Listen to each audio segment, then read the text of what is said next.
Today we've gathered for a special briefing on what you have been hearing about a lot in the I-24 Smart Corridor. And so certainly this is something that's of key interest to us as not only people who leisurely travel, but some people travel for business to back and forth between Nashville. And so hopefully this will be a nice option in the future to be able to move around quicker and get to our destination, hopefully with this deal. We're happy to have TDOT as a partner. Let me say thank you guys for what you do, and particularly on the economic and community development side with your road programs. It's really, you guys are a vital part of our economic development portfolio, and it's very important. So thank you for what you do, and thank you for being here.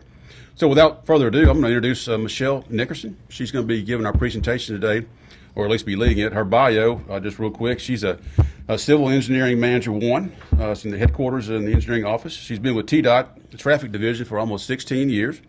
She's involved with safety projects, operational improvement projects, operations research, and performance measures. She actually lives in Rutherford County in Laverne, so I should welcome home. You're already here.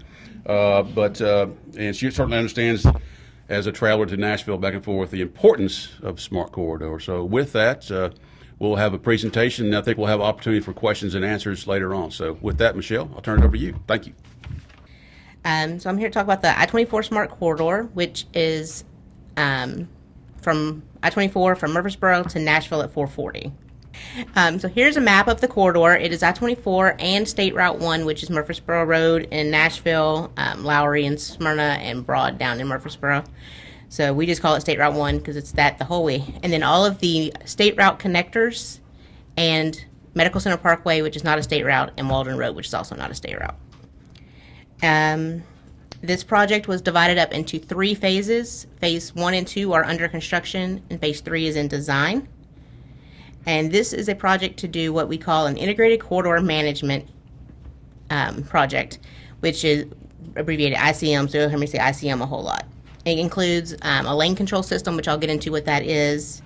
And we're doing public outreach, which is our road show we're taking right now on the road, as well as future videos to come. And then I'll go over some next steps in our project. So I'm going to show a short video of kind of goes through what the project is.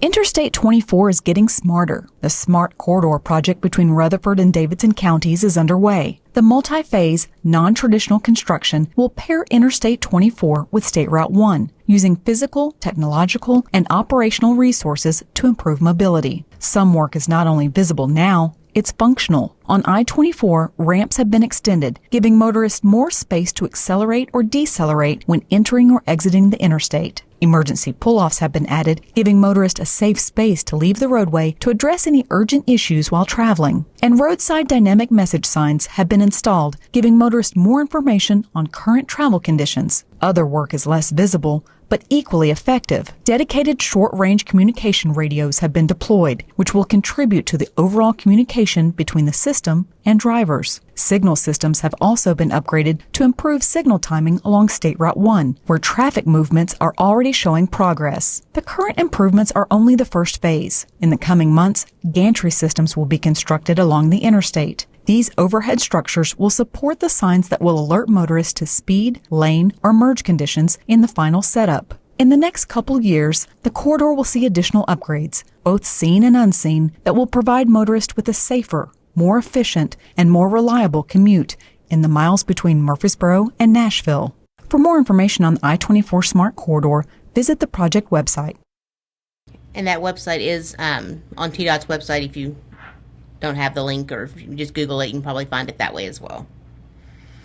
The project was planned in order to meet the TDOT mission and the project-specific mission of safe and reliable travel. So from that, we came up with 4 goals, which is to increase the travel time reliability so that you can plan your commute. Even if you know it's going to take you a pretty minute, at least you know it's going to take the same pretty minute every time you do it. To increase the mobility of all modes, so with transit and the express buses that go to Nashville.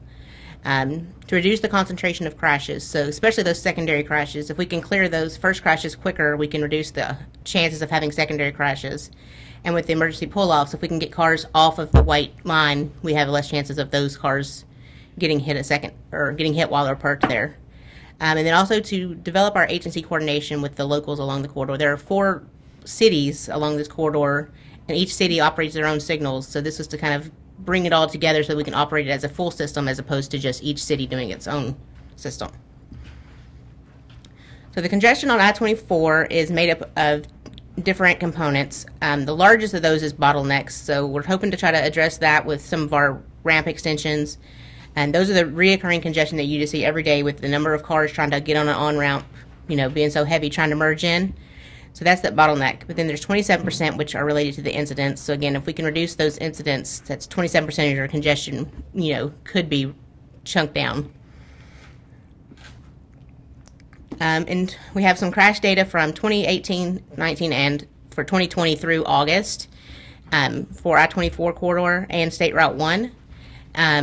If you look at the last column, that shows the year-to-date for August to be able to compare 3 years. But the total column, the second to the last, shows the full year for 2018 and 2019. So on 2018 and 24, we had 776, and in 2019 we had 876 within this miles. And then through August in 18, we had 457 and then 470. And then in 2020, we had 406. So we did go down in 2020, which we would expect because we had less traffic, except that we did have an increase in fatalities during that time. So we're thinking the crashes we did have were more severe. And then State Route 1 had more crashes, which they're usually less severe because they're lower speed, but with traffic signals, you often get rear ends and things like that. So for our travel times, we have our travel time index, which is a measure of your average travel time, like how much it takes you just on a regular trip versus a free flow travel time. So if you were the only car out there driving at speed limit. So in 2018, that time difference was 52% different. And then in 2019, it was only 38% different. So you'd have to add 52% of your average travels or your free flow travel time in order to make sure you're there on time 50% of the time. That's what those numbers are. And then for State Route 1, it was 31% and 19%. In 2018 to 2019, that did reduce a little bit. We got some of our, in 2018 is when we started the phase 1 of the project where they had some of those emergency pull-offs put in and some of the ramp extensions at like Bell Road got an extension and some of the Briley ones. So you can get the cars that need to get off the exit. Right? If they brake in the through lane, then the whole line has to brake. But if they can get off the ramp and brake in the decel lane, then that free flow lane is not affected and they can just keep on traveling. So this is a graph of the average travel time, which is the green line. So again, that's your just everyday trip. And the red line is the 95th percentile travel time. So that means in order to be to work on time 95% of the days, you would have to leave at that time versus the 31% or 31 minutes would be the average time during that peak period. And this is from 840 to Nashville, so it's not all the way from the end of the project. So in 2017, that 95th percentile was 45 minutes. So in order to be at work on time, 95% of the time, you would have to leave 45 minutes early. In 2018, that had reduced to just under 42 minutes. And then in 2019, it was down to just under 38 minutes to be there 95% of the time. So it's that reliability is what we're trying to improve on. You know, we can't shorten the corridor, we can't kick cars off, so we're just trying to make it more reliable for you so you can plan and be to work on time and not have that stress and that worry for trying to get there. Through this project, we've had many partners, and we meet monthly with the local agencies, with the city of Murfreesboro, Vergne, Smyrna, and Nashville. Also, law enforcement has been involved with the emergency pull-offs and some of the strategies. It's going to be critical that they're on, supportive of those. And then all of us have gotten together and kind of talked about what those how to meet those goals and come up with these strategies. So it's not really been TDOT in a box. We've been trying to work with everybody to make sure that the people down here, and including me, are happy with what we are putting out. So for phase 1 and phase 2, we are installing ITS and signal improvements, connected vehicle infrastructure like you saw in the video, the emergency pull-offs, which we had, I believe, 19 of those. There's one between each interchange. So hopefully if you can't make it to emergency pull-off, you can make it to an interchange. If you can't make it to an interchange, you can make it to emergency pull-off. That way, if you're changing your tire, you're not sitting on the white line. You can get off an extra 10 feet. And that contract was let in October 2018 and is scheduled to be complete, or was complete last fall. Phase 2 is installing the gantries like you saw in the videos. You may have seen some of the supports going up, the side supports. They will be doing the horizontals soon, which will be an overnight construction work. We are doing upgrades to the signal detection. To operate a signal efficiently, you have to be able to detect the cars that are there. If your detection goes down, it goes into a fixed time mode, which means that even if a car doesn't come up, that side might get called anyway, and you don't want that as much as you can. So you're improving the detection. And we are developing guidelines for how we are going to operate the ICM with active freeway and arterial management and with consultants. We are hiring a consultant that will work in the TDOT Traffic Management Center that will manage this corridor. If a crash happens on I-24, they will work directly with the locals to change the signal time, because now all that traffic that was on 24 is going to be on State Route 1. So to change the signal time to accommodate that new traffic pattern. So phase 3, we're going to be looking at ramp metering, which are signals that go at the end of the ramp that allow cars to go on at a certain pace so that they don't create a platoon trying to enter in and stop the freeway traffic. There will be arterial along State Route 1. The DMS signs like we have on the freeway, we're going to do them on State Route 1 so you can know, okay, this is going on the freeway, and that's why this road is now more traffic-y, or there's something going on this road, maybe you want to head over to the freeway. We are not going to actively divert people, but when there's a wreck on 24, people divert themselves. Okay. We are going to monitor that traffic, and we are going to accommodate it with changing the signal timing. Okay. Yeah. Right now, there's no plan to say, hey, get off here, unless the interstate's fully closed, and then we have to tell them to get off. But yeah, we're not saying one lane's closed, everybody leave, because like you said, State Route 1 is already pretty close to capacity. It can't take out 24's traffic, so we're going to let them know travel times on both routes and let people make their decision. And that way, and then accommodate what does divert. Because also, if we tell them to divert to all State Route 1, then the people who would have diverted to other routes may not divert to those routes, and we can't put everything on that one arterial. We need to make it go to the whole full system. And then upgrading the communications is the fiber that will connect all of the devices back to RTMC and the local traffic management centers. So here's just a diagram of kind of what was installed in each city. So in Laverne, we installed 11 of the connected vehicle devices, which is the DSRC. We had 1 of the roadside DMS, which is those ones you see now. They're already up with the full color. And we had 4 of the emergency pull-offs. For phase 2, we are installing 16 new CCTV cameras, which those are if you look up on the SmartWay, you see the camera views. That's what those are. 6 of the DMS lane gantries to do the overlane signs. 5 RDS. An RDS is a unit that measures speed and volumes on the interstate so that we know if there's a backup. Like it'll say, okay, the interstate's slowing down, there might be something up ahead. And then the cell modem is just another way to connect infrastructure, and then traffic signal upgrades as well with the detection, so at 13 of those. In phase 3, we're looking at installing 3 additional CCTVs on State Route 1 and the 2 ramp meters at both of the on-ramps at Waldron Road.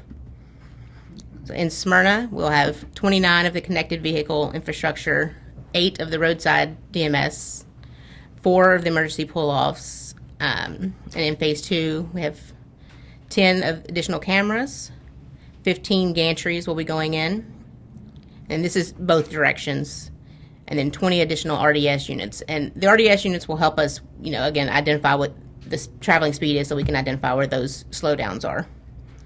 And then on State Route 1, we will look at 6 additional cameras, 2 DMS boards, and then Smyrna on the freeway will get 4 route meters at Waldron and Allenville. And then here's Murfreesboro. They're getting 42 of the DSRC connected vehicles, 4 of the roadside color DMS. They had 35 signal upgrades.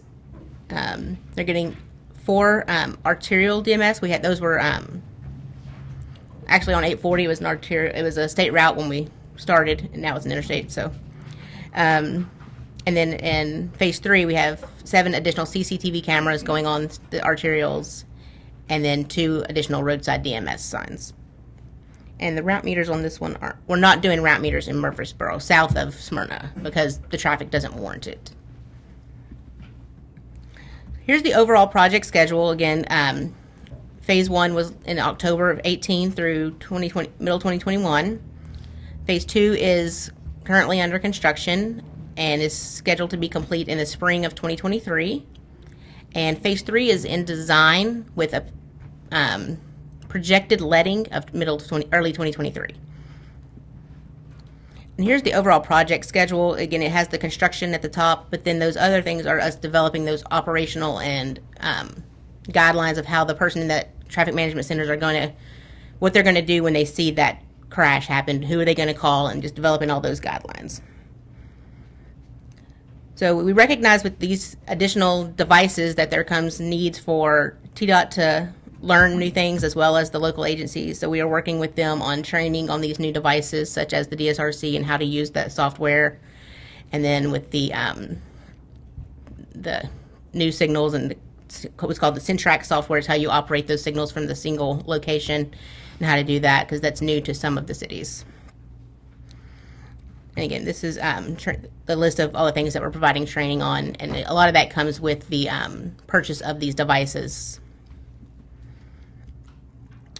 So we are going to look at also how to maintain the system. If one of the roadside gantries goes down, we can't use it, so we want to make sure that they're always working. So we're developing a maintenance plan for that, as well as for the signal system, because right now cities maintain their own signals, so we want to make sure that it's either at a level that makes the system operate appropriately, or if it's not, how can TDOT help supplement that and bring that level up. We're looking at getting, again, a consultant that will sit in the TDOT TMC and have a technician that works for them that will travel the corridor and help with the locals and kind of coordinate back with our TDOT TMC. So the lane control system, this is kind of going to show you a graphical view of how that's going to work. As you're driving along, you'll have your 70-mile-per-hour speed limit going on, but then if the system detects something up ahead is going on, it'll start changing things. First, it'll reduce the speed limit to what's up ahead to let you know that there is a slowdown. And it'll put it from the shoulder sign, which is just your typical location for a speed limit, over all 4, just to say, hey, FYI, this is changing, and it's something going on up ahead. So as that reduces down to what the speed is, then you'll come into where the lanes start closing. The yellow X is a merge now kind of thing. The green arrow means that the lane remains open. So you'll get that for a couple of gantries to give you enough time to get over, because these gantries are every half a mile, which is a federal standard of how to design it. And then the red X means the lane is closed from here forward. So you should have been out before when you saw the yellow X. And then, so that'll happen. And then once you pass that, it'll go back to saying, okay, now all lanes are open and the speed limit's back to 70 miles per hour. And then it'll go back to just your typical resting period where it's just on the shoulder. So again, with this system, because of these, we have to make sure that the motorists understand what we're trying to tell them and what's going on. So we do have a plan to put out how-to videos of how to drive the corridor, and what these signs mean, what does the yellow X mean, and those kind of things. So we'll put out those videos in the future, I guess, closer to when the gantries will become operational. Okay. So our next steps, we have a consultant who is loading the incident signal times that we talked about, the times that will change to once there is an incident and the traffic starts changing. They're loading those timing plans into the local computers so that they're there when it's time to push that button and make the change. We are continuing our coordination with the planning for the ICM coordinator role that we plan to have, and then still meeting with the cities and other stakeholders monthly. We do have route metering from Smyrna on into Nashville. It'll be on all of the off-ramps. We are looking at widening off-ramps to make sure there's enough storage, because we do not want those ramps to back the cars up onto the arterial road. There will be detection at the end of those ramps that if it gets back to that point, it'll flush it out and say, okay, just go because you're getting too many cars on you. The system will be all connected to where the rate of the red, green will be determined based on the amount of cars that can easily merge into the free flow traffic on the freeway. What you're going to be seeing in the next few months until June is the actual gantry construction. Thankfully, lane closures will be happening overnight. We know that with a project this size, there is a good amount of construction that will be happening, but it'll be happening 2 weeks on, 1 week off, all in the overnight hours. Now, weather happens as we have seen this past year, so there could be some delays, there could be some schedule changes. For example, there is one foundation that she has been speaking about, because these gantries can't just go up anywhere, right? So the foundation's been being constructed and poured. One of them, I think it's next weekend, will need an actual full weekend closure. So lanes will be open. There will be 2 to 3 lanes open during the weekend, but there will still be lane closures throughout the whole weekend. And that, we're hoping, is the only one that will actually have long-term closures. With the message, as she pointed out, of this entire project is commute time reliability. What I will hopefully be working with our team at headquarters and communicating the message of, hey, mom of 3, we know that you've got to get your kids in different locations at different times, but we want to make sure that you can count on that 45 minutes or that 35 minutes rather than okay, my lanes just went from 4 to 2, now it's going to take me an hour, because we all know we've been in that situation. We also want to make sure that it is safer. For example, these gantries, you can see what they'll be looking like, and they're going to give an advanced warning. In Smith County last night, I'm not sure if you guys saw, but there was a terrible, deadly crash in a queue. And a queue just meaning it was a traffic backup due to a jackknife tractor trailer. And how many times do tractor trailers or vehicles overturn and therefore 2 lanes are blocked? So now you've got a queue of 3 or 4 miles, even into another county, and you're stuck in it. Well, the problem with queues without protection or without advance warning is that you may not know what's ahead. So here you are driving at 70, hopefully not 80 miles an hour, and you have to slow down very abruptly. This advanced warning will protect the queue. It'll protect the people in front of you and the people behind you so that a terrible crash like that isn't happening. We are going to be putting out the videos as far as messaging goes to make sure that people understand things like, yes, the speed limit sign on that gantry is enforceable. We are working with agencies to see, what that will actually look like, so it's not maybe something like an HOV lane that we all know isn't necessarily enforced. But to say this is what this means, you have to heed its warning. We'll also be putting out the message of how it works. We're not able to give a 30-minute presentation on social media and people actually watch. So we'll be working with our local news stations, newspapers, media outlets to make sure that that message gets out there in a really concise and efficient manner and make sure that people understand what's going on. This has been a project that's been a long time in the making, and we want people to know that, hey, this has been going on, but it's not, we've been doing things. Work has been done. Phase 1 is complete. Phase 2 is getting started. You're actually going to be seeing these gantries be constructed and raised over the roads, which is great news and exciting. But you can see in the timeline, they actually won't be operational until November. So they'll be over the road, they'll be dark. There's going to be some anticipation and excitement. We hope you can help us spread the word. That's why we're doing these grassroots, community meetings and presentations. But November is when we expect to have them operational. I was going to a little bit on the speed limit. The extra RDS units will be detecting that speed, and it's not going to be a person saying, oh, I think the speed should be this. The RDS are going to say, the speed here is this. Let's put that on the sign and then reduce it, step it down on back.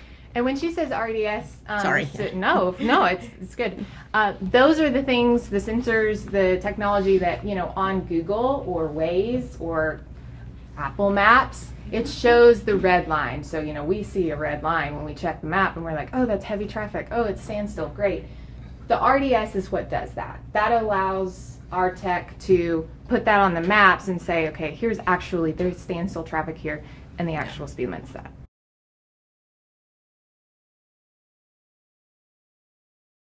Well, yeah, if you drive past one of those, you're going to run into the back of the law enforcement probably.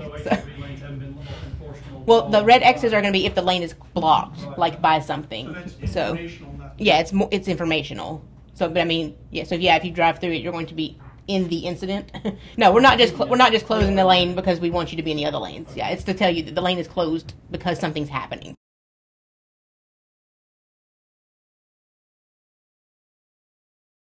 They are currently staying. We have reached out to U.S. Congress about seeing if we could use active arterial or active freeway management as a alternative to HOV lanes, because right now hot lanes is an alternative, but we're not doing that here. So we're trying to see if active freeway management could also be an alternative, but they would have to change legislation to do that.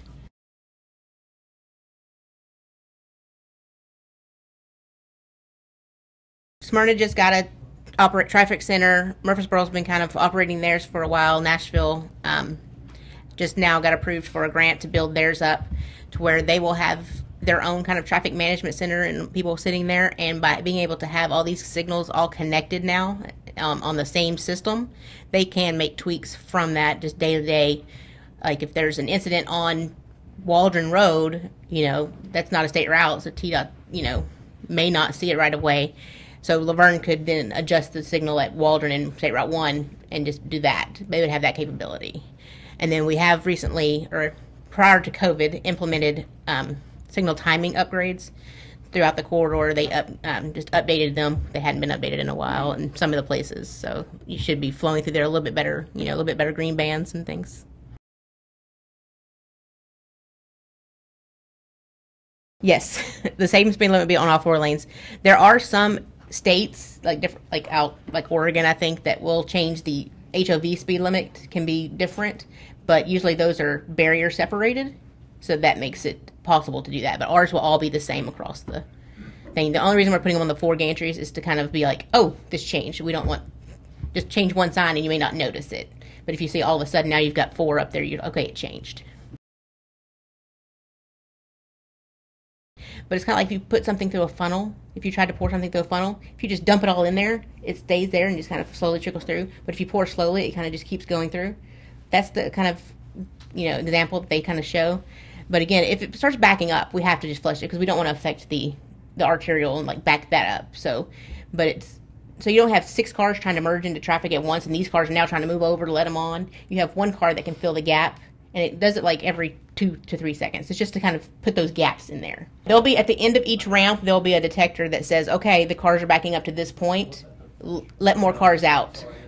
And then a lot of the ramps are going to be widened to where they will storage 2 lanes of traffic, and then 1 lane will go at a time.